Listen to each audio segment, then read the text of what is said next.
C'est l'histoire macabre de Nina, serveuse dans un snack bar au quartier Ilmondi dans le 4e arrondissement de Port-Gentil.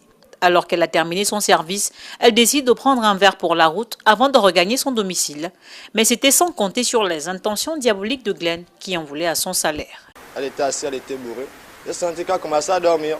Je l'ai précipité que Nina, lève-toi, rentre à la maison si tu veux, mes potes galants volontaires de t'accompagner. Et c'est là que je l'ai fait devant les gens qui ont vu comment je l'ai accompagné. On est parti, je l'ai accompagné. Bon, j'avais déjà appris qu'on l'avait payé, mais ce n'était pas le cas parce qu'elle avait arrêté déjà le travail ces jours-ci, la nuit. Donc c'était le lendemain matin qu'elle allait prendre ses sous. Mais moi, je me suis dit que la nuit, là, elle avait ses sous. Après, je l'ai suivi. Mais je voulais l'arracher le sac, mais elle a résisté. C'est en résistant que ça m'a donné le courage. Je me dis que si elle résiste, ça veut dire qu'il y a quelque chose à l'intérieur. J'ai commencé à lui prendre la clé 14. C'est vrai que bon, la résistance a duré 30 minutes. C'est pas une fille facile, quoi. Ça a duré. Mais plus qu'à boudin, j'imposais toujours la clé 14. Puisque c'est que ça a causé que ça l'envoyait à la mort. C'est après que je me suis rendu compte qu'elle est morte parce que j'ai regardé, j'ai beau stressé, j'ai fouillé. Je suis revenu, j'ai vu toujours le corps était au sol. Je l'ai appelé 2 fois, j'ai vu qu'elle ne répondait plus. Avec la peur. Et c'est comme ma vie partir avec elle, que si je laisse le corps en route, ça va me causer plus un problème parce que ma vie plus partir avec elle. C'est comme ça que j'ai pris le corps, j'ai trimballé le corps vers un trou. J'étais déjà creusé, on prenait le sable, j'ai mis le corps à l'intérieur, les branches des palmiers, j'ai fermé le corps. Je suis parti, et les 5 000 en question qui étaient dans sa sacoche, je suis retenu au bas en question, on ne fait que boire, c'est là que j'ai encore consommé.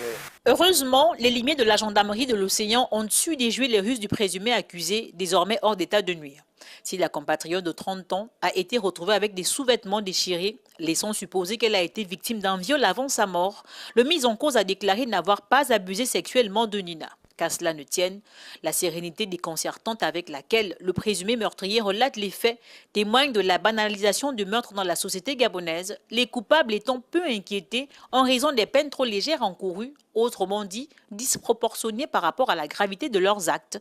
Écroué à la prison centrale de Port-Gentil, l'indélicat répondra des faits de vol avec violence, viol, meurtre par strangulation, des crimes prévus et punis par les articles 295, 256 et 223 du Code pénal gabonais.